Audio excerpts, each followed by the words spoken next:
My wife, Karen, she and I were married for 28 wonderful years. We learned in the early 2000s that Karen had contracted hepatitis C.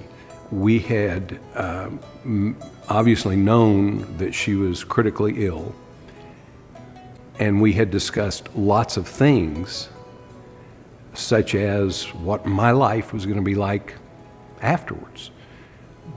But we never expected the dramatic and rapid change in her condition that just went from a happy couple enjoying a weekend in Austin to a person who was literally dying.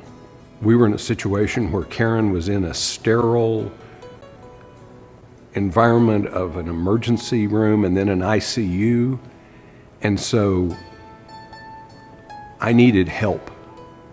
We had not discussed the possibility of needing that decision in terms of her final care. My husband, Bob, passed away very tragically and suddenly of a massive heart attack. In 5 minutes, my life was flipped upside down. Bob and I just had this fun life. We got caught up in having a good time, enjoying each other, building our home, all those kinds of things. We didn't plan. We didn't plan for our future. Therefore, I was thrown into having to make decisions that I never dreamt I would have to make. Down to even whether or not he wanted to be cremated, whether he wanted to be buried, whether he wanted a service, who he wanted to be involved. And then when the family dynamics start coming in, you start questioning, did I do the right thing? Is that really what he would have wanted? My husband was kind of one that he didn't want to talk about it. He was going to live forever. He was going to live forever.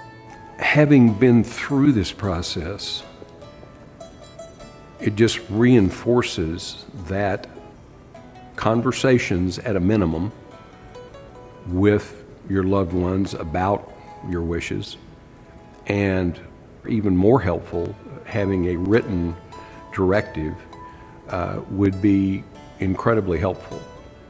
You just have to have the conversation. You have to have it with your spouse, your loved one, your mate.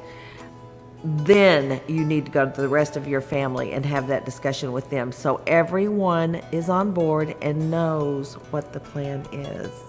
You know, everyone knows my plan and knows my wishes, and it's in writing. They do not need to have to go through some of these things I had to go through. With a family who's dealing with this type of situation for the very first time, I think that written statement of the wishes of the person would be incredibly helpful.